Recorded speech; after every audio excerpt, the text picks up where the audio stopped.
Tout au long de cette année, nous avons parcouru ensemble les premiers chapitres du livre de l'Apocalypse. Nous avons étudié la manière dont Jésus se révèle à Jean sur l'île de Patmos, Apocalypse chapitre 1er. Nous avons traversé les lettres aux 7 églises d'Asie, Apocalypse chapitre 2 et chapitre 3. Nous avons aussi étudié la vision de la gloire céleste, chapitre 4 et chapitre 5. Et puis ensuite, nous sommes entrés dans la période des sceaux. Nous avons vu l'ouverture des sceaux par l'agneau, Apocalypse chapitre 6. Puis, au chapitre 7, étudier les 2 visions du temps de la retenue et de la préservation divine. Et enfin, dans les derniers messages, nous avons commencé à étudier les premiers jugements de la saison de la colère de Dieu dans Apocalypse chapitre 8 et 9, les 6 premières trompettes.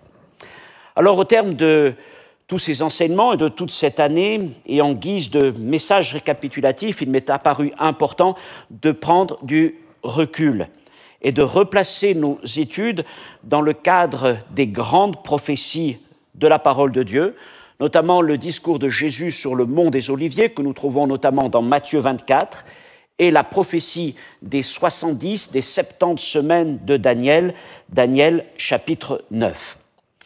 Alors, dans une autre vidéo que j'enregistrerai plus tard, je prendrai aussi le temps de revenir sur des questions qui m'ont été adressées concernant certaines de mes interprétations. Et notamment, je traiterai de l'expression que nous trouvons dans Apocalypse 4.1, « monte ici », expression dans laquelle plusieurs voient là l'enlèvement de l'Église, et c'est une position que je ne défends pas ou que je ne défends plus, j'y reviendrai.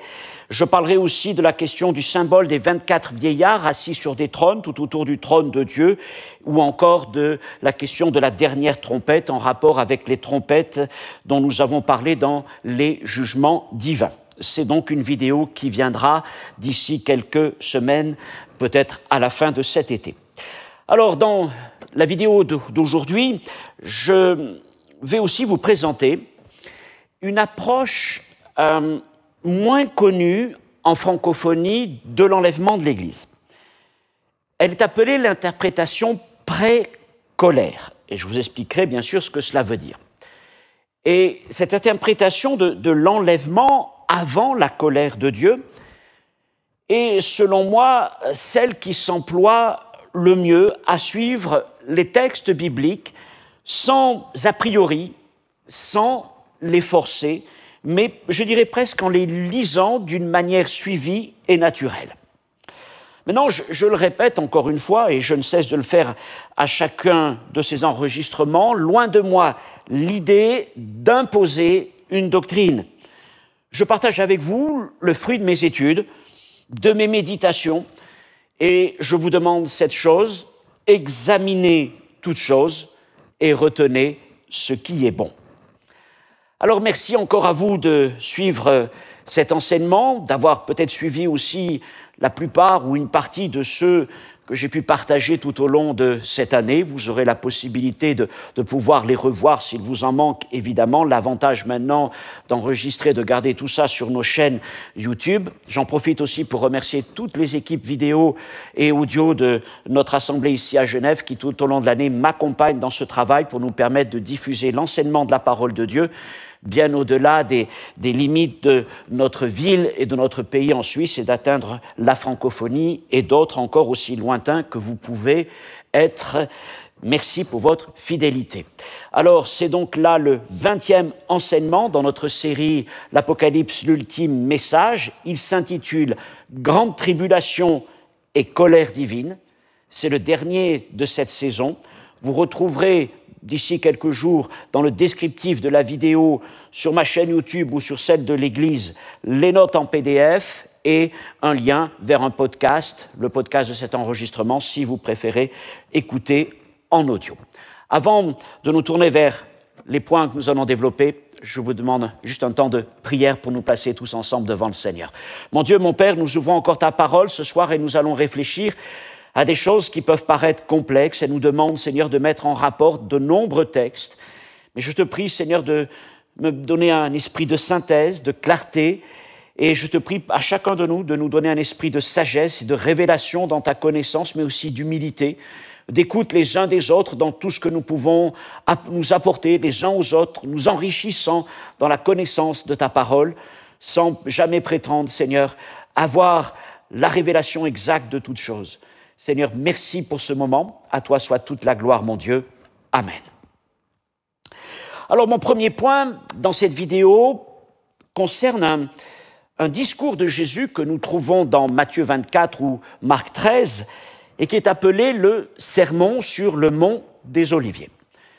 Si vous allez sur nos chaînes YouTube, vous trouverez 3 messages que j'ai prêchés en mars et avril de cette année 2025 où je prends le temps de détailler dans beaucoup de ces points cet enseignement de Jésus à partir de Matthieu 24, donc le sermon sur le mont des Oliviers.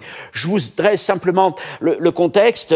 Jésus et les disciples sortent du temple et ils traversent la vallée du Cédron, se retrouvent de l'autre côté sur la colline, la montagne des Oliviers, et là le temple se dresse devant eux. Les disciples font remarquer à Jésus la beauté de la construction. C'est un bâtiment magnifique. Et c'est là que Jésus va leur dire cette parole qui va les saisir, qu'il ne restera pas pierre sur pierre qui ne soit renversée. Après avoir réfléchi à cette parole, les disciples reviennent vers Jésus en privé, comme ils le font depuis le début, et lui adressent 2 questions notamment. Ayant compris que cette parole annonce des temps difficiles, ils vont demander au Seigneur « Quel sera donc le signe de ton avènement et de la fin du monde ?» Et ces 2 questions amènent Jésus vers un long développement, appelé donc le sermon sur le mont des Oliviers, en face du temple à Jérusalem. Et le premier point que je vais voir, donc je ne vais pas rentrer dans tous les détails, mais je voudrais vous donner, ou alors si vous avez suivi déjà ces vidéos, vous rappeler à cette comparaison saisissante que Jésus fait entre la manière dont il va plutôt structurer son discours donc sur les temps de la fin, les temps de son retour, donc dans ce chapitre 24 de Matthieu, et les phases de la grossesse de la femme enceinte. Il y a vraiment un parallèle et c'est très intéressant de voir comment tout cela se construit. Pourquoi est-ce que je dis cela ? Au verset 8 de Matthieu 24, nous trouvons cette parole de Jésus qui dit « Tout cela ne sera que le commencement des douleurs ». Et si le mot douleur, odino en grec, c'est un verbe, désigne particulièrement les douleurs de la grossesse.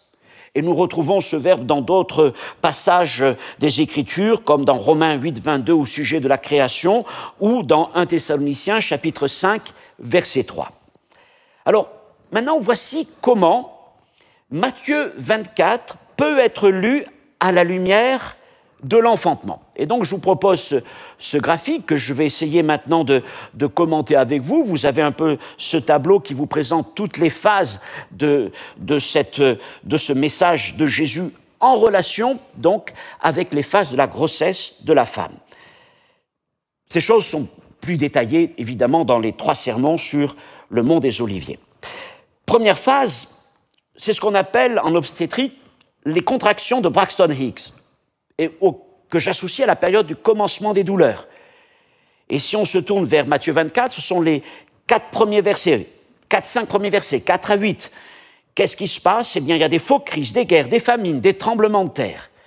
Et puis nous avançons dans le texte. Je n'ai pas le temps de le lire maintenant, mais vous pourrez le prendre chez vous.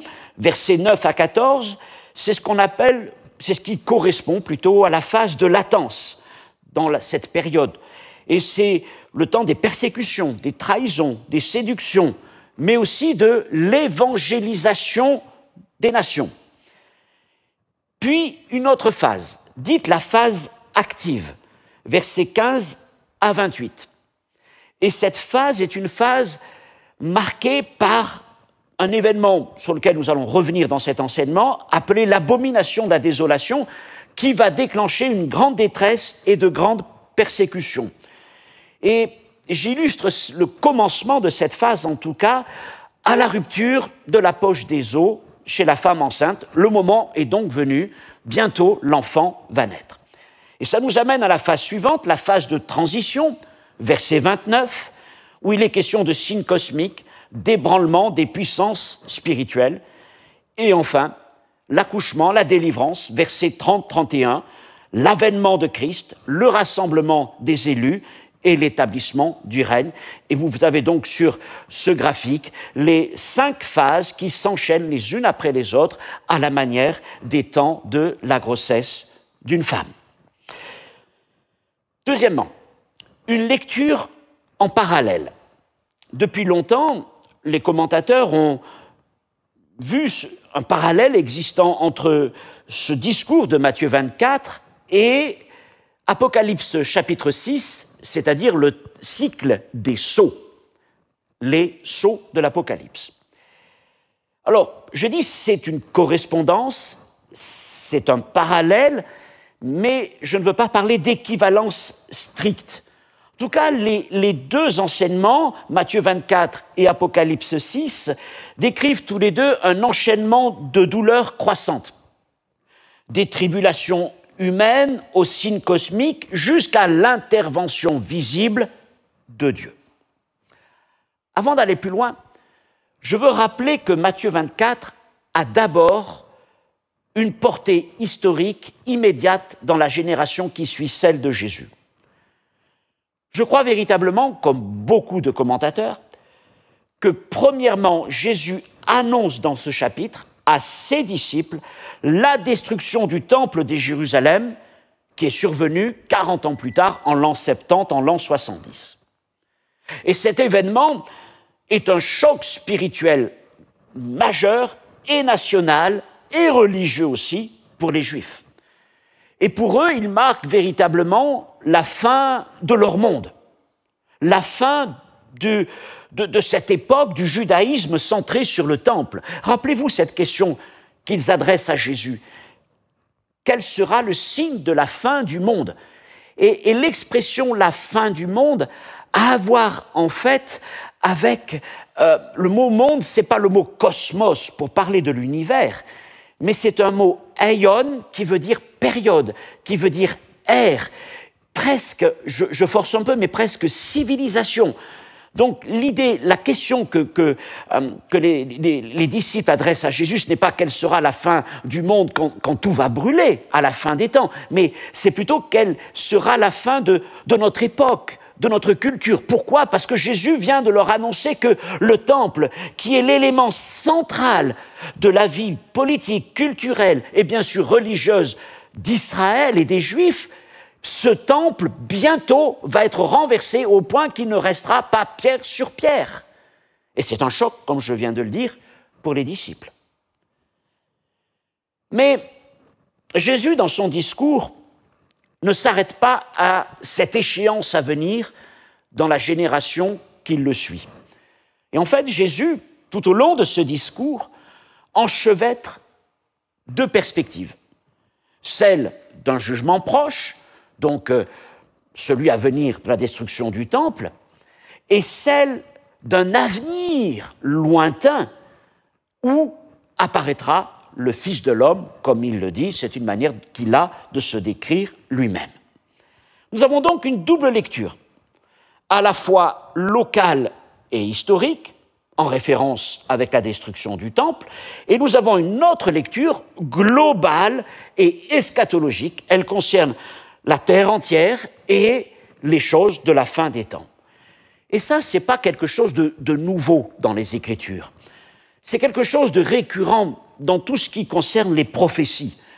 Souvent, une image prophétique, une prophétie notamment de l'Ancien Testament, va avoir plusieurs accomplissements. Souvent, on compare les prophéties à quelqu'un qui regarde dans le lointain des montagnes. Alors, habitant à Genève, nous avons des perspectives extraordinaires sur la chaîne du Mont Blanc, et au fur et à mesure, quand le ciel est dégagé, qu'on peut voir jusqu'au Mont Blanc, avant de voir le Mont Blanc, on voit d'autres montagnes un peu plus basses et d'autres encore plus basses. Et il y a donc toute une espèce de ligne d'horizon qui se crée de sommet en sommet, qui sont tous alignés les uns derrière les autres en quelque sorte. Eh bien, c'est un peu cela, la parole prophétique. Il y a un accomplissement final, le point le plus élevé, Mais dans cette trajectoire dans laquelle nous regardons, il y a des accomplissements intermédiaires. Eh bien, c'est ce que nous avons ici aussi avec cette annonce prophétique, ce message prophétique de Jésus, touchant à la fois la génération qui viendra, mais aussi celle qui verra son retour dans les temps à venir. C'est ainsi que Matthieu 24 et Apocalypse 6 peuvent se lire en parallèle. Et c'est ce que je vous propose de voir dans ce tableau qui est là, où je reprends d'abord dans la première colonne Matthieu 24, versets 4 à 5 les faux Christ, versets 6 et 7 les guerres, verset 7 les famines, versets 9 à 14 persécution et mort, versets 15 à 21 ce que Jésus appelle la période de la grande détresse, nous allons y revenir, et verset 29 les signes dans les cieux. Vous reprendrez tout cela. Et on peut donc avoir en deuxième colonne un parallèle avec Apocalypse 6. Les faux Christ, des versets 4 et 5, nous renvoient au cheval blanc, au cavalier blanc du premier sceau. Séduction religieuse, conquête spirituelle et politique trompeuse. Les guerres de Matthieu 24 nous renvoient au cavalier rouge du deuxième sceau, un temps marqué par des conflits. La paix est retirée de la terre. Les famines du verset 7 nous renvoient au cheval noir, le troisième cavalier, le troisième sceau, un temps d'inflation, de disette et de crise économique. Et puis les versets 9 à 14 qui nous parlent de mort nous renvoient au quatrième sceau, le quatrième cavalier, le cheval pâle, le cheval verdâtre, annonçant la mort et des épidémies. Versets 15 à 21, ce que Jésus appelle la grande détresse nous renvoie au cinquième sceau, celui des martyrs sous l'autel. Et là, il est question du témoignage de la souffrance des fidèles.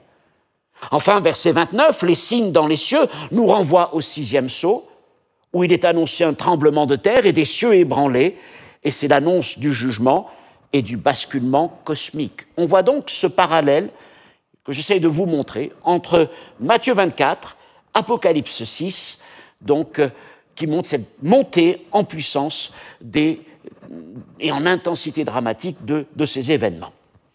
Donc, on pourrait dire que les 4 premiers sceaux correspondent aux douleurs initiales. Si vous vous rappelez le graphique que nous avons vu avec toutes les phases de la grossesse, les douleurs initiales, c'est le commencement des douleurs, ce que les médecins appellent donc la période des contractions de Braxton Hicks. Les 4 premiers sceaux, les 4 premiers cavaliers, du verset 4 jusqu'au verset 14.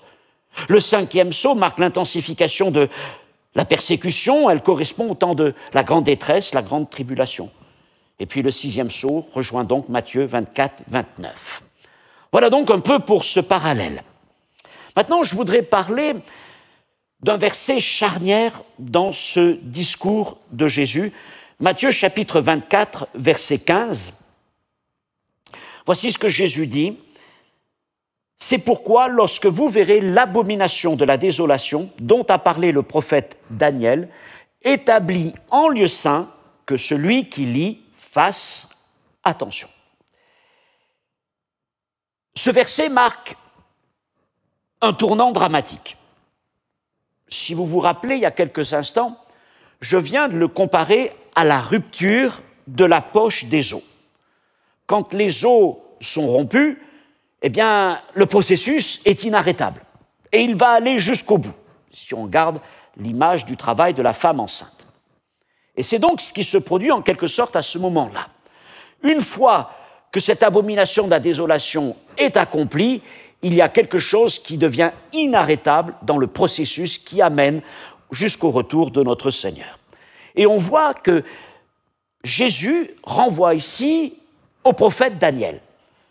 L'expression qu'il utilise, abomination de la désolation, a à voir avec un texte de Daniel, chapitre 11, verset 3, je le lis.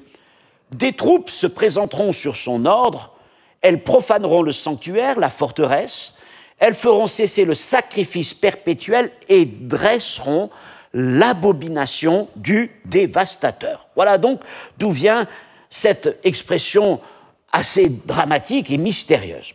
Alors, que veut-elle dire ?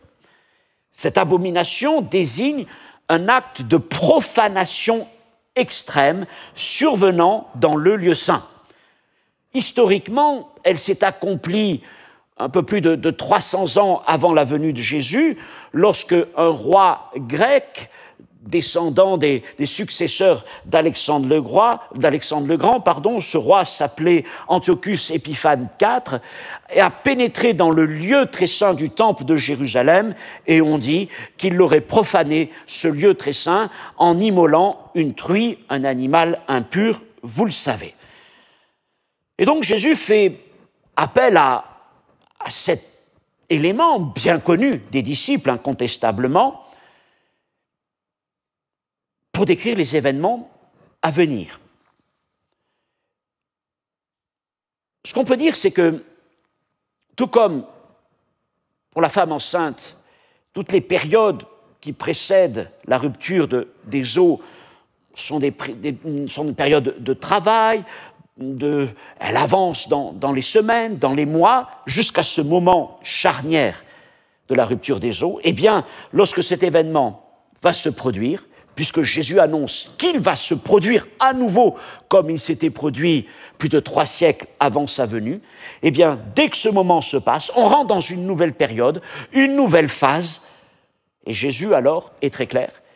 Il dit dans les versets qui suivent, notamment qu'il sera temps de fuir, ça sera un temps de fuite, un temps de détresse sans précédent, verset 21, et un temps de menace extrême sur les élus, versets 22 à 24.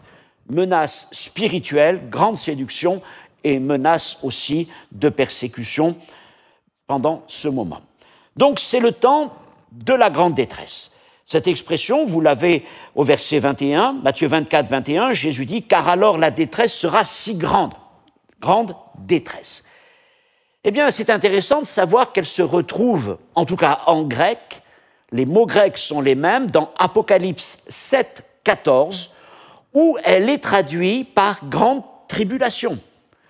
Grande détresse devient grande tribulation dans l'Apocalypse.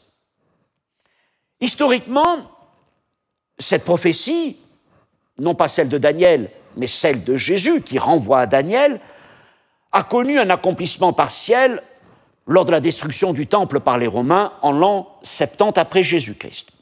Vous trouverez dans les notes quelques références historiques qui vous décriront ce qui s'est passé. Mais certainement, cet accomplissement ne suffit pas à épuiser la portée de la prophétie. Il est difficile de voir dans les événements, certes tragiques, de l'an 70 la réalisation complète de la parole annoncée par Jésus. Jésus évoque en effet une détresse sans précédent, car la détresse sera si grande qu'il n'y en a point eu de pareil depuis le commencement du monde jusqu'à présent et qu'il n'y en aura jamais. Alors oui, c'est vrai que la détresse a été très grande à Jérusalem, il y a eu de grands massacres, de grandes déportations en esclavage. Mais rappelez-vous l'image que je vous donnais des montagnes qui s'enchaînent. L'an 70 était certainement un premier sommet, mais Jésus a en vue un sommet ultime, un sommet de souffrance, de détresse, auquel rien ne pourra s'égaler.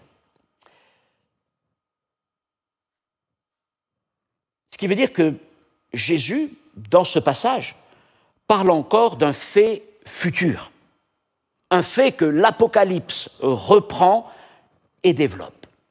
Et nous pouvons dire que le discours de Jésus s'inscrit dans une prophétie beaucoup plus vaste que Daniel expose dans son chapitre 9 et sur laquelle nous allons maintenant nous arrêter, la prophétie des 70 semaines. Donc après avoir parlé du sermon sur le mont des Oliviers, Matthieu 24 et des parallèles avec Apocalypse 6 et les phases de travail de la femme enceinte, nous venons maintenant dans un deuxième point à nous arrêter à nouveau sur la 70e semaine de Daniel et les temps de la fin. Je dis à nouveau parce que je vous renvoie à des vidéos enregistrées dans le courant des mois d'été de l'année 2024, juillet et août 2024, où j'ai pu développer ces choses en détail. Je ne pourrai pas les reprendre en détail dans cet enseignement, évidemment, mais on va revoir quand même les points principaux. Daniel 9, 24 à 27, prenons le temps de lire ce passage pour nous rafraîchir l'esprit ou pour vous permettre de découvrir ce texte. Voilà ce que l'ange qui vient visiter Daniel de la part de Dieu lui annonce. 70 semaines ont été fixées sur ton peuple et sur ta ville sainte, donc les Juifs et Jérusalem, pour faire cesser les transgressions et mettre fin au péché, pour expier l'iniquité et amener la justice éternelle, pour sceller la vision et le prophète, et pour oindre le Saint des Saints. Sache-le donc et comprends, depuis le moment où la parole a annoncé que Jérusalem sera rebâtie jusqu'à loin au conducteur, c'est-à-dire le Messie, loin, il y a 7 semaines, et dans 62 semaines, les places et les fossés seront rétablis, mais en des temps fâcheux, les temps de l'occupation romaine. Après les 62 semaines, un Messie sera retranché et il n'aura pas de successeur. Et nous croyons qu'il s'agit ici de Jésus mort à la croix. Le peuple d'un chef qui viendra détruira la ville et le sanctuaire, et sa fin arrivera comme par une inondation. Et il est arrêté que les dévastations dureront jusqu'au terme de la guerre. Il fera une solide alliance avec plusieurs pour une semaine, et durant la moitié de la semaine, il fera cesser le sacrifice et l'offrande, et le dévastateur commettra les choses les plus abominables, on retrouve les mots, abominable et dévastateur, jusqu'à ce que la ruine et ce qui a été résolu fondent sur le dévastateur. Voilà donc un texte très, très mystérieux et très, très important. La prophétie des 70 semaines forme la colonne vertébrale du plan prophétique de Dieu pour Israël et pour le monde. C'est elle qui trace la ligne directrice, je disais la colonne vertébrale. Et donc elle nous parle d'une séquence de 70 semaines d'année. Une semaine où chaque jour égale une année. C'est comme ça que l'on comprend ce texte. Autrement dit, une semaine égale 7 années, 70 septaines ou semaines d'année égale donc 490, 490 années, 70 fois, 7 fois. Le texte nous dit maintenant que cette période va se décomposer. D'abord dans un temps de 7 semaines plus 62 semaines, 69, qui mènent jusqu'à la venue et la mort du Messie. 69, ça veut dire qu'il reste encore une semaine, la dernière, la 70e. Et cette dernière semaine est inaugurée, le texte le dit, par une alliance solide entre un chef étranger avec plusieurs, c'est-à-dire plusieurs parmi les chefs du peuple.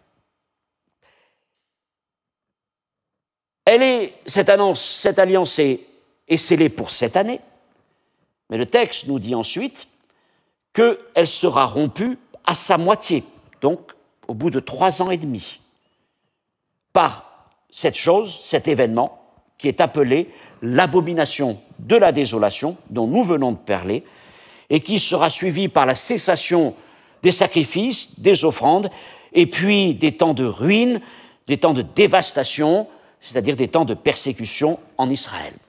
Le tableau qui est là fait un peu le récapitulatif et vous aide à mieux visualiser tout ce que je viens de dire. Vous avez la 70e semaine, 7 ans, séparés au milieu par l'abomination de la désolation, donc la profanation du temple, du lieu très saint, de chaque côté 3 ans et demi, 2 moitiés. Première moitié, l'alliance trompeuse, c'est ainsi qu'on l'appelle, Daniel 9, 27a. Et puis deuxième moitié, la grande détresse, c'est l'expression de Jésus, Daniel 9, 27b, cessation des sacrifices, dévastation, persécution, etc. Voilà donc comment se profile de manière générale cette dernière semaine de Daniel. Alors, s'il est tout à fait envisageable que la prophétie des semaines se soit en partie accomplie, en l'an 70 avec la destruction de Jérusalem et du Temple par les Romains, et c'est vrai que ça s'est accompli, néanmoins les événements historiques qui sont décrits à la fin du verset 26 et au verset 27 ne se sont pas produits. Par exemple, la fin de ce chef, de ce prince, n'est pas arrivée comme par une inondation. Ça veut dire que le prince qui est venu, le prince romain, le général Titus, n'est pas mort d'une manière subite, puisqu'il a pris ensuite la succession de son père, est devenu empereur romain, et il a vécu encore plusieurs années. Et en même temps, jamais ni Vespasien, le père de Titus, ni aucun autre Romain n'ont signé d'alliance de 7 ans avec les Juifs, alliance qui aurait été rompue en son milieu. Donc ces faits ne se sont pas accomplis. Une partie s'est accomplie, mais pas tout. C'est encore le principe de la montagne. Oui, une montagne a été atteinte, mais il y en a encore une plus grande derrière. Aussi, beaucoup de commentateurs s'accordent pour considérer que le décompte des années et des septaines s'est arrêté avec la mort du Messie qui n'a pas eu de successeur et qu'il reprendra avec la publication de la solide alliance devant couvrir la dernière semaine. Et nous n'avons pas encore vu, en tout cas pour l'instant, ça pourrait très vite changer au vu de tous les événements qui se passent, et nous sommes très alertés évidemment, mais nous n'avons pas encore vu ce chef signer une alliance de 7 ans avec Israël et les chefs de Jérusalem. Alors je voudrais maintenant prendre le temps de rentrer plus en détail dans ces événements. Là, on a vu un peu le profil général. Maintenant, je vais, à travers le graphique qui est là, que vous allez pouvoir suivre avec moi, vous présenter un peu plus les détails de tout ce que je viens de dire. Donc, ce graphique nous montre toujours ce que nous venons de voir, la 70e semaine Daniel, 7 ans, 3 ans et demi de chaque côté, au milieu l'abomination de la désolation. Et puis, dans la première moitié, il y a la période des 4 cavaliers, qui est inauguré par le cavalier blanc. Alors, ce cavalier blanc est certainement, enfin, pourrait être, je vais plutôt le dire comme ça, pourrait être ce chef qui vient sceller une alliance de 7 ans avec Israël, pour garantir une espèce de stabilité politique à Israël. Et nous savons qu'Israël est à la recherche d'une telle sécurité, on le voit avec tous les événements qui sont là. Alors Israël s'engage dans cette alliance, qu'elle pense solide, mais très rapidement, les choses basculent. Les guerres, des famines, c'est ce que nous dit à la fois Matthieu 24 et Apocalypse 6, c'est le temps des 3 autres cavaliers dont nous venons de parler, le rouge, le noir et le vert pâle. C'est le temps du commencement des douleurs, la première phase du travail de la femme enceinte. Nous arrivons au milieu de la semaine, le trait rouge, l'abomination de la désolation, l'alliance est rompue brutalement, c'est un point de basculement déclencheur d'une nouvelle période, la grande détresse. Alors, cette grande détresse est censée couvrir toute la deuxième moitié de la seconde moitié de la 70e semaine de Daniel. Tous ces chiffres ne sont pas simples à dire. Et c'est une période de séduction spirituelle, de persécution intense, nous venons de le voir. Elle correspond au 5e sceau. Les saints sont persécutés, beaucoup périssent. Mais Jésus dit, dans Matthieu chapitre 24, verset 22, je le lis, « Et si ces jours, ceux de la grande détresse, n'étaient abrégés, personne ne serait sauvé, mais à cause des élus, ces jours seront abrégés. » Et c'est pour ça que la flèche qui est au-dessus, la flèche à 2 sens qui est au-dessus de grande tribulation, ne va pas jusqu'au bout des 3 ans et demi. Elle est abrégée. Elle est abrégée en raison des élus. Et cet écourtement de cette période de 3 ans et demi va laisser place, dans le temps qu'il reste, à une nouvelle période qui est appelée la colère de Dieu. D'une manière générale, parce que le mot est un peu plus complexe, l'expression est un peu plus complexe, mais je ne le développe pas aujourd'hui, c'est ce qu'on appelle le jour de l'Éternel dans les prophètes de l'Ancien Testament. Donc cette colère, c'est la colère de Dieu, c'est aussi celle qui est appelée la colère de l'agneau, annoncée par le 6e sceau, Apocalypse chapitre 6, et vous trouvez ça à partir du verset 12 jusqu'au verset 17. Voilà donc pour cette deuxième partie, cette deuxième prophétie, donc premièrement le sermon sur le mont des Oliviers, le rapport avec le travail de la femme enceinte, le parallèle entre Matthieu 24 et Apocalypse 6, le verset de basculement, le verset charnière, le verset 15 de l'abomination de la désolation comparé à la rupture de la poche des eaux, puis deuxième prophétie, celle des 70 semaines, les 69 premières sont accomplies jusqu'à la mort de Jésus, la dernière inaugurée par une alliance contractée entre un chef étranger et les représentants d'Israël, ne s'est pas encore produite. Elle vient, nous croyons qu'elle vient certainement très bientôt. Ça va être une période d'alliance trompeuse, illusoire.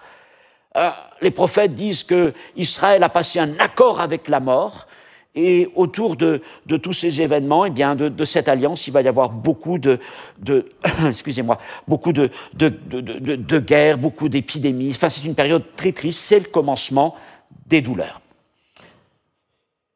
Nous arrivons maintenant à mon troisième point. Et là, on va rentrer un peu plus en détail dans ce que je viens de vous dire concernant la seconde moitié de la dernière semaine de Daniel, qui est séparée en deux périodes, la grande tribulation et la colère de Dieu.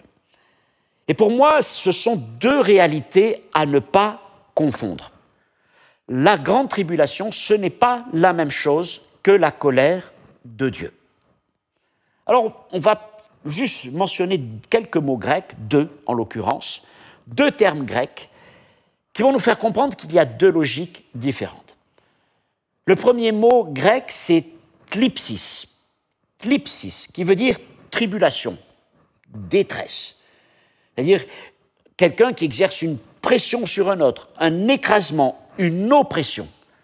Thlipsis nous parle de persécution organisée par des hommes, contre des hommes, ou par des gouvernements persécuteurs. Et ce que la Bible nous montre, c'est que d'une manière générale, les croyants ne sont pas exempts des épreuves, des tribulations, thlipsis. Jean 16, 33 et Acte 14, 22, où Paul explique aux nouveaux chrétiens de Galatie que c'est à travers des tribulations qu'ils devront hériter du royaume de Dieu. Thlipsis. Puis, une deuxième expression, mégas thlipsis. Méga, grand. On l'utilise encore aujourd'hui. Ici, c'est donc grande tribulation dans Apocalypse 7, 14, ou grande détresse dans Matthieu 24, 21, c'est les mêmes mots en grec. Et cette grande tribulation, mégas thlipsis, suit l'abomination de la désolation, qui est donc déclenchée par ce chef étranger que nous appelons l'Antéchrist. Antéchrist qui est rempli d'une colère, la colère de Satan, qui vient d'être précipité sur terre. Je peux lire dans Apocalypse chapitre 12, verset 12, comme ça vous saurez exactement de quoi il est question. Apocalypse 12, 12, c'est pourquoi réjouissez-vous, cieux, et vous qui habitez dans les cieux, malheur à la terre et à la mer, car le diable est descendu vers vous, animé d'une grande colère, sachant qu'il a peu de temps. Et au verset 17 de ce chapitre, et le dragon fut irrité contre la femme, et il s'en alla faire la guerre au reste de sa postérité. Et puis ensuite, il est question de la bête qui monte de la terre. Et ce que nous voyons, c'est que le diable, qui vient d'être précipité sur terre, certainement dans la foulée ou peut-être même, en tout cas aux alentours, c'est difficile de préciser exactement de cet événement de l'abomination de la désolation, mais Satan est précipité, il sait que ses jours sont comptés parce qu'il sait qu'il reste 3 ans et demi avant que le Seigneur vienne juger toutes choses. Il est plein de colère. Il est plein de colère contre Israël dans le but de détruire Israël, mais aussi de détruire tous les saints, tous les élus qui sont sur terre. Donc, je l'ai dit, cette période de mégatlipsis, de grande tribulation, devait couvrir l'entièreté de la seconde moitié de la 70e semaine de Daniel, les 3 ans et demi qui restent, mais elle est abrégée par le Seigneur, Matthieu 24, 22. Et ce que nous disons, c'est que les saints ne sont pas exemptés de cette grande tribulation. Clipsis, tribulation, épreuve, tout ce que nous traversons, bien des frères et sœurs connaissent aujourd'hui des persécutions, des tribulations dans de nombreux pays, en Corée du Nord, en Chine, en Inde, et on pourrait multiplier les pays. Mégatlipsis, une période particulière, la grande tribulation, la grande détresse, il n'y en a jamais eu de semblable à elle, il n'y en aura jamais de semblable à elle. C'est le temps que l'on peut qualifier le temps de la colère de Satan. Et puis, troisième mot, ils sont deux en fait, ce sont des mots qui ont à voir avec colère. En grec, orgué, ou fureur, thumos. Orgué et thumos. La colère est exercée par Dieu contre les incrédules. Romains 1, 18, mais je peux lire aussi Apocalypse chapitre 15, verset 1er. Puis je vis dans le ciel un autre signe grand et admirable, 7 anges qui tenaient 7 fléaux, les derniers, car par eux s'accomplit la colère de Dieu. 7 derniers fléaux qui amènent à son paroxysme la colère de Dieu. Il y a donc un temps de des temps de tribulation, il y a un temps de grande tribulation, et il y a un temps de colère. Alors ce qui est intéressant, c'est que le mot orgueil, colère, se trouve 6 fois dans l'Apocalypse concernant Dieu, uniquement à partir du chapitre 6. C'est-à-dire qu'à la fin même du chapitre 6, le dernier verset du chapitre 6. C'est-à-dire que tout ce qui est avant, et qui concerne notamment l'ouverture des sceaux, le début du chapitre 6, il n'est pas question encore de la colère. Le mot colère n'arrive qu'à la fin du chapitre 6. Quant au mot fureur, thumos, il se retrouve 9 fois dans l'Apocalypse concernant Dieu, et uniquement à partir du chapitre 14. Et thumos, fureur, est une accentuation de la colère de Dieu qui commence à se manifester, nous l'avons vu dans les enseignements précédents, à partir du chapitre 8, lorsque le 7e sceau est ouvert et que s'approchent 7 anges qui tiennent 7 trompettes et qui vont commencer à sonner des trompettes, les premières trompettes, puis la 5e et la 6e, les 2 premiers malheurs dont nous venons de parler. Cette colère-là, les croyants en sont préservés. Les croyants ne sont pas exemptés de la grande tribulation, mais ils sont préservés de la colère. 1 Thessaloniciens 5, 9, Dieu ne nous a pas destinés à la colère, mais à l'acquisition du salut. Et comment, je parle pour l'instant pour l'Église, nous en avons parlé pour Israël dans le cas de la vision des 144 000, mais comment ça se passe pour l'Église ? Eh bien, par l'enlèvement de l'Église, juste avant le déclenchement de la colère. Si vous vous rappelez dans Apocalypse, c'est au chapitre 8 le déclenchement de la colère, et au chapitre 7, il y a la vision de la grande foule qui se tient devant le trône de Dieu, c'est l'Église. Alors, à travers le graphique suivant, je voudrais vous montrer 4 temps prophétiques majeurs de la seconde moitié de la 70e semaine de Daniel. Tout d'abord, nous commençons avec l'abomination de la désolation qui déclenche cette période. Elle est suivie de la grande tribulation, elle amène la grande tribulation, Apocalypse 6, 9 à 11, Matthieu 24, 15 à 21, c'est la persécution des saints, c'est le 5e sceau. Cette période se finit par la colère annoncée, Apocalypse chapitre 6, versets 12 à 17. Allez, je prends le temps de le lire, comme ça nous permet aussi de faire une pause et de regarder un peu tout cela davantage. Apocalypse 6, 12. « Je regardais quand l'agneau, ouvrit le 6e sceau et il y eut un grand tremblement de terre. Le soleil devint noir comme un sac de crin, la lune entière devint comme du sang. Les étoiles du ciel tombèrent sur la terre comme un figuier secoué par un vent violent jette ses figues vertes. Le ciel se retira comme un livre qu'on roule. Et toutes les montagnes et les îles furent remuées de leur place. Les rois de la terre, les grands, les chefs militaires, les riches, les puissants, tous les esclaves et les hommes libres se cachèrent dans les cavernes et dans les rochers des montagnes. Ils disaient aux montagnes et aux rochers, tombez sur nous, cachez-nous devant la face de celui qui est assis sur le trône, devant la colère de l'agneau. Car le grand jour de sa colère est venu, qui peut subsister?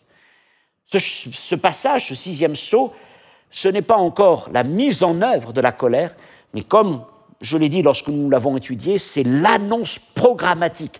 Ce 6e sceau annonce tout ce qui va se passer à partir de ce moment-là dans les chapitres à venir de l'Apocalypse.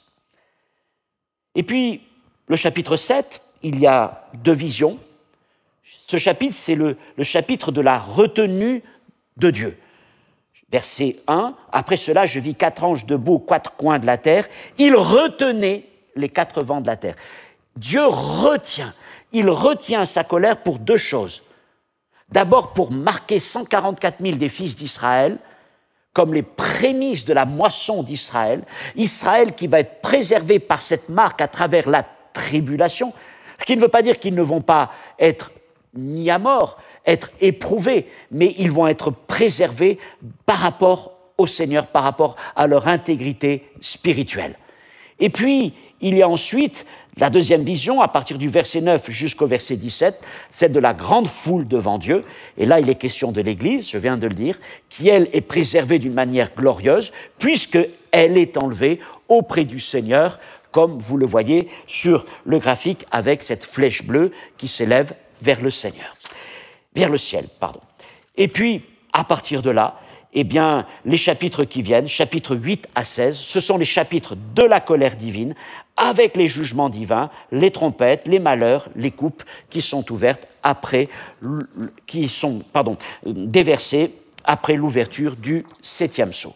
Donc vous avez tout cela sur ce tableau qui est devant vous, l'abomination de la désolation, la grande tribulation, la colère annoncée, les signes cosmiques, cette lune rouge, j'ai pris ça pour exemple, l'enlèvement de l'Église, la colère de Dieu, trompette, coupe, et puis je vous ai mis aussi dessous les textes qui sont en référence, Matthieu 24, Apocalypse 6, Apocalypse 7 et Apocalypse 8 à 16, jusqu'au retour de Jésus. Peut-être que ce tableau vous aidera à mieux comprendre tout ce que je viens de dire jusqu'à présent. Surtout, ce que je veux que vous reteniez, c'est donc cette distinction entre la grande tribulation, mégasclipsis, et la colère de Dieu. De la première, nous ne sommes pas exemptés. De la seconde, nous en sommes préservés, car nous ne sommes pas destinés à la colère. Enfin, j'en arrive à ma 4e et dernière section. Je sais que cet enseignement est riche, c'est un peu un récapitulatif. Si vous prenez en cours cette série, c'est sûr que ça doit vous faire un peu difficile. Je peux vous conseiller de prendre un peu en avant, de suivre cette série si elle vous intéresse, pour entrer plus en détail dans le livre de l'Apocalypse. Ma 4e section s'intitule « L'enlèvement précolère ». Donc je vous ai parlé au début de cette approche de l'enlèvement de l'Église, qui n'est pas encore très connue en francophonie, mais qui, depuis que je l'étudie et qui correspond vraiment à des choses qui résonnent en moi, me paraît être une lecture fidèle, équilibrée et enracinée dans la parole de Dieu. Je vous la présente à travers ce nouveau tableau. Donc, il est intitulé « L'enlèvement de l'Église, interprétation pré-colère ». Donc, on y retrouve les événements que nous avons étudiés déjà, la 70e semaine de Daniel, séparés en 2 périodes de 3 ans et demi, au milieu l'abomination de la désolation. D'abord le commencement des douleurs, les 4 premiers sceaux ou les 4 premiers cavaliers, puis le 5e sceau qui suit l'abomination de la désolation, c'est le temps des martyrs. Vous avez cette petite icône d'une personne enchaînée. C'est la période de la grande tribulation qui se finit avec le 6e sceau, donc cette lune rouge, ces signes cosmiques, qui précèdent aussitôt l'enlèvement de l'Église. Voilà. Et la période de la colère. La colère de Dieu commence avec l'ouverture du 7e sceau, Apocalypse 8, 1. C'est le temps des jugements des trompettes et des coupes avant le retour de Jésus. Donc vous voyez où je place l'enlèvement de l'Église. Entre la grande tribulation et la colère de Dieu.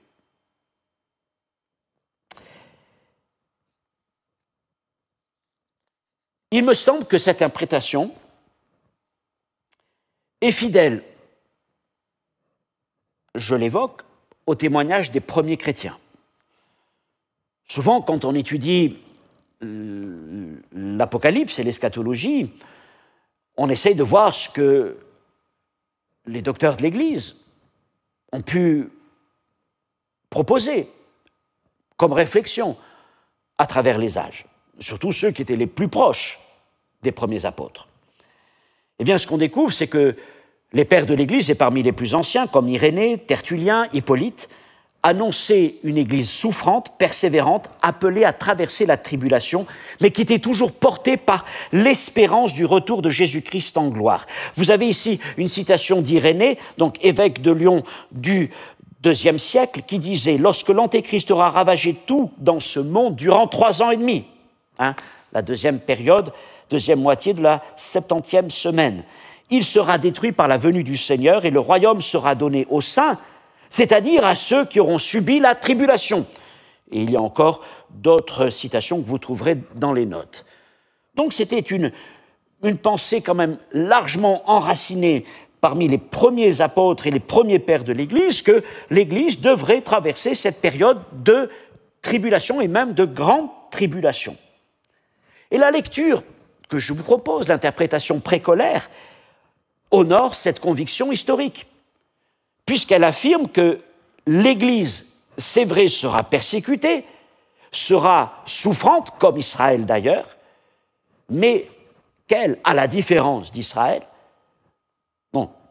ne subira pas la colère divine. Enlever à la différence d'Israël, c'est une erreur de ma part, j'ai mélangé les deux périodes. Je redis, cette lecture précolaire affirme que l'Église sera persécutée comme Israël dans la période de la grande tribulation, mais que l'Église en sera préservée de la colère par l'enlèvement avant le déclenchement et l'ouverture du 7e sceau. Mais plus important que la fidélité au témoignage des pères de l'Église, c'est surtout à l'Écriture. Et il me semble que cette approche, cette doctrine est fidèle à l'Écriture. Pourquoi ? Parce qu'elle distingue la grande tribulation exercée par le monde, par Satan, par l'Antichrist contre les saints, elle la distingue de la colère exercée par Dieu contre les impies. Et puis aussi, elle suit d'une manière très simple et linéaire la structure d'Apocalypse 6 à 8. Apocalypse 6, verset 9, je vais lire ce texte que je n'ai pas encore lu. Nous voyons les saints, les martyrs, qui crient sous l'autel. Quand il ouvrit le 5e sceau, je vis sous l'autel les âmes de ceux qui avaient été immolés à cause de la parole de Dieu, à cause du témoignage qu'ils avaient rendu. Il y a donc ces martyrs qui sont là, c'est la grande tribulation.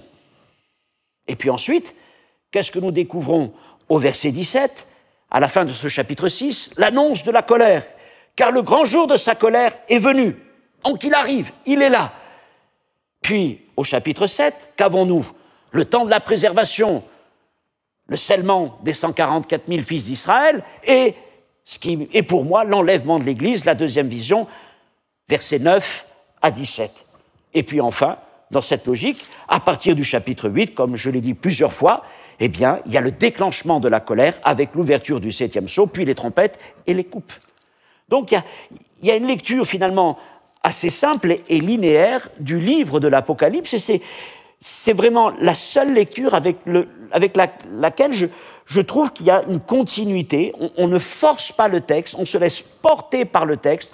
On n'a pas besoin d'avoir des interprétations parfois assez tirées par les cheveux pour faire rentrer quelque chose, comme si, vous savez, dans ces maisons des enfants, on veut faire rentrer un cube dans un triangle. Non, là, tout rentre bien, tout s'enchaîne bien, tout s'articule bien, et c'est ce que je trouve être la force de cette interprétation de l'enlèvement de l'Église, donc entre la grande tribulation et la colère. Et surtout, eh bien, cette interprétation s'appuie encore une fois sur cette promesse. Dieu ne nous a pas destinés à la colère.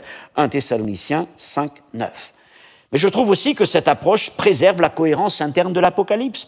Comment concevoir que Jean, dans les lettres aux églises d'Asie, Apocalypse 2 à 3, appelle les croyants à être fidèles jusqu'à la mort pour recevoir la couronne de vie, Apocalypse 2.10, et puis ensuite qu'il leur enseignerait qu'ils seraient épargnés de toute tribulation par un enlèvement anticipé, quelque part, il y aurait un problème, il y aurait une contradiction. La logique de l'Apocalypse repose sur la persévérance dans la souffrance. Le livre de l'Apocalypse commence comme ça, lorsque Jean, chapitre 1er, verset 9, dit « Moi, votre frère, qui est part avec vous à la tribulation et au royaume et à la persévérance des saints. » Déjà, ces hommes, ces frères et sœurs du premier siècle souffrent. Et ils s'attendent à ce que des temps encore plus difficiles viennent. Et Jean n'est pas en train de leur dire qu'ils vont être exemptés de cette souffrance. Par contre, ils seront de la colère de Dieu qui viendra pour juger les nations et les hommes. Et je crois que la doctrine de l'enlèvement pré-colère respecte cette cohérence.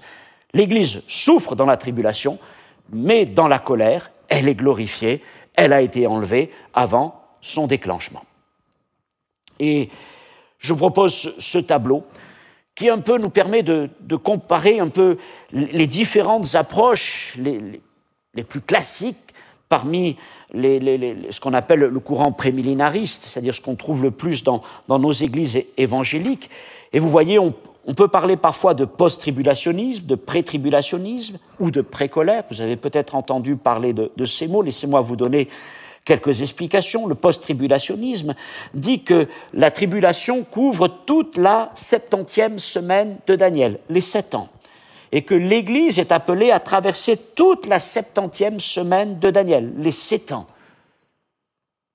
Et que finalement, elle attend jusqu'au bout sur la terre, traversant tous les jugements, jusqu'au temps du retour du Seigneur, Apocalypse chapitre 19. Nous avons le pré-tribulationnisme. Lui aussi enseigne que la tribulation couvre toute la 70e semaine de Daniel, les 7 ans. Mais dans le courant pré-tribulationniste, l'Église est retirée avant le début de la 70e semaine de Daniel, au tout début. Ça veut dire qu'elle est complètement absente de toute cette période, à la fois des 3 ans et demi de la première moitié, le temps de commencement des douleurs, que de la période de la grande tribulation et a fortiori celle de la colère. Et puis il y a donc l'interprétation que je vous propose, l'interprétation pré-colère. Elle paraît un peu plus complexe, c'est vrai. Elle identifie 3 parties en accord avec la Bible, 3 parties dans la 70e semaine. La première moitié, les commencements des douleurs. La grande tribulation à partir de la moitié après l'abomination de la désolation.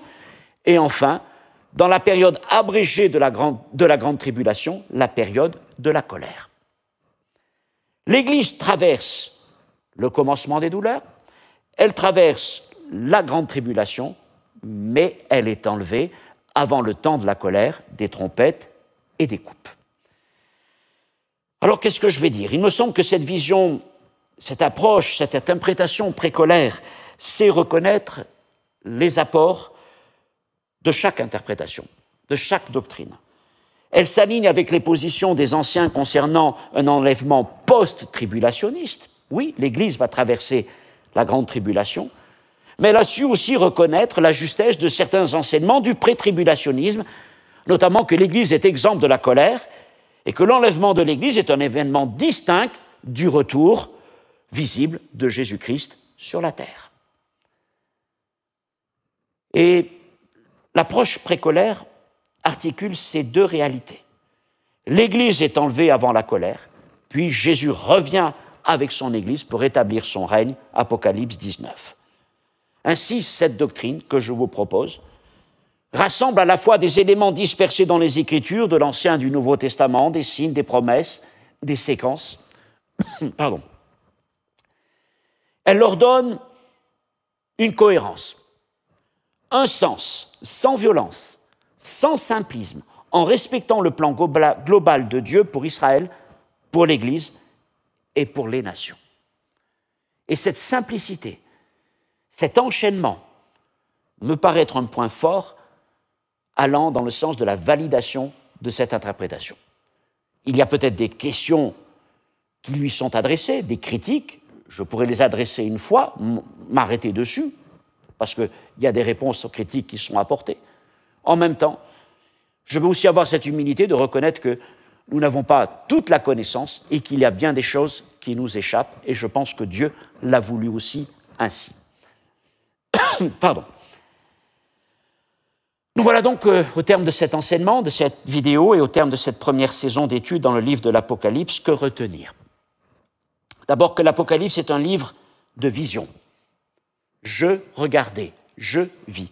C'est un livre de vision à la manière de certains prophètes de l'Ancien Testament, comme Zacharie. Zacharie était un prophète avec des visions. C'est aussi un livre qui est à la confluence de l'Ancien et du Nouveau Testament. Et dans un des premiers enseignements, je vous ai dit que l'Apocalypse est comme la clé de voûte de toutes les Écritures. C'est pas simplement, pour moi, l'Apocalypse n'est pas la fin du Nouveau Testament, c'est la fin qui unit le sommet, la clé de voûte, cette pierre du sommet qui unit ces deux branches des Écritures, l'Ancien et le Nouveau Testament. Je voudrais vous dire aussi que l'Apocalypse est certainement un livre tout imprégné de la culture prophétique et apocalyptique juive.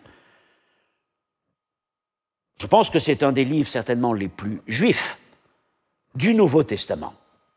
Et on ne peut véritablement le comprendre si on ne connaît pas toutes ces références qui sont multiples et à tous les endroits aux prophètes de l'Ancien Testament.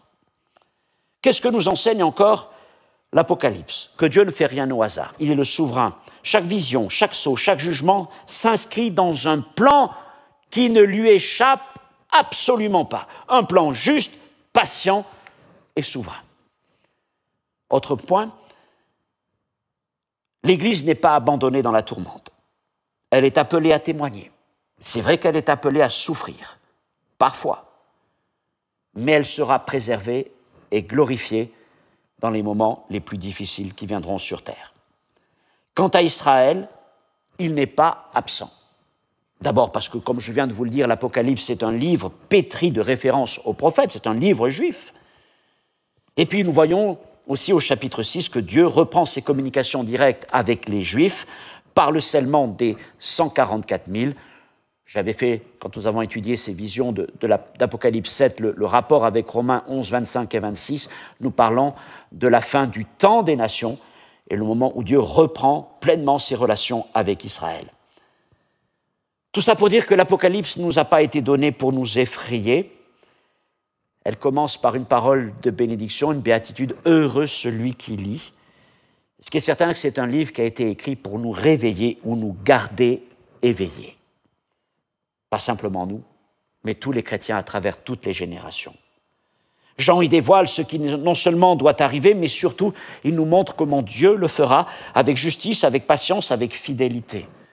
Autrement dit, Dieu ne laisse pas son peuple à tâtons dans l'obscurité des temps qui s'enchaînent, mais il montre à son peuple un chemin parfois étroit, Jésus l'avait dit, souvent douloureux, mais toujours conduit par l'agneau qui est présent du premier jusqu'au dernier chapitre.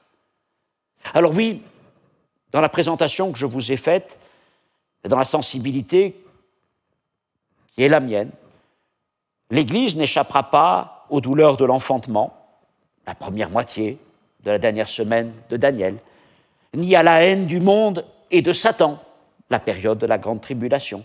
Mais elle est appelée à tenir ferme, à persévérer dans la foi et à espérer jusqu'au bout, car ce qui est certain, c'est qu'avant que le jour de la colère de Dieu n'éclate, le ciel s'ouvrira et le Seigneur prendra avec lui les siens. C'est là notre espérance, c'est là notre force et c'est là notre appel. Alors, continuons de veiller, comme Jésus nous le dit, d'attendre et de nous préparer. Et rappelons-nous cette parole du Seigneur dans Apocalypse 3:11, « Voici, je viens bientôt, retiens ce que tu as, afin que personne ne prenne ta couronne. » Merci de m'avoir écouté. Vous pourrez retrouver, pour reprendre plus en détail, point par point, le PDF de cet enseignement dans quelques jours dans le descriptif des vidéos. L'enseignement est un peu long, vous pouvez bien sûr le séquencer au fur et à mesure, c'est l'avantage de le suivre sur YouTube. Je ne vous demande pas, encore une fois, de le prendre comme, pardonnez-moi l'expression, parole d'évangile. L'évangile, il est devant moi, c'est la parole de Dieu, j'en suis un interprète imparfait, et je vous demande d'examiner toutes choses, de retenir ce qui est bon, de voir si ce que je dis est en accord avec les Écritures et non pas avec toutes les interprétations que nous pourrions entendre. Mais bien sûr, nous pouvons évaluer nos interprétations les uns par rapport aux autres dans un esprit de respect. De respect les uns par rapport aux autres, et puis j'ai envie de dire aussi de respect par rapport à tous ceux qui nous ont précédés, qui n'ont pas forcément la même sensibilité que nous, mais qui tous regardent vers ce moment glorieux du retour de Jésus-Christ. Je vais finir en priant, en étant conscient aussi que au moment où je partage avec vous cet enseignement, en tout cas le moment où je l'enregistre, nous sommes dans des temps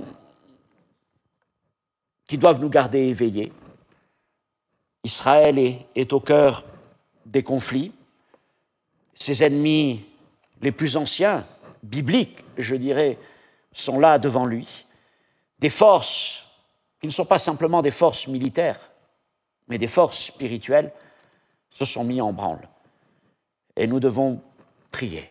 Prier pour la paix de Jérusalem, prier aussi pour tous nos frères et sœurs qui sont dans tous ces pays.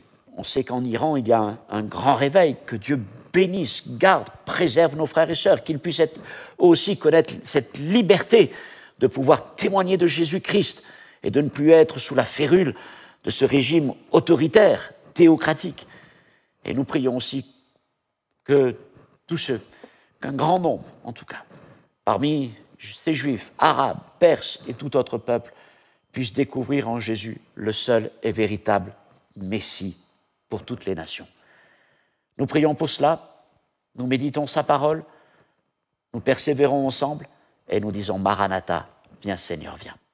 Que Dieu vous bénisse, je vous remercie beaucoup de m'avoir écouté. Si ces enseignements vous encouragent, merci de me le faire savoir, mais aussi merci de les partager autour de vous.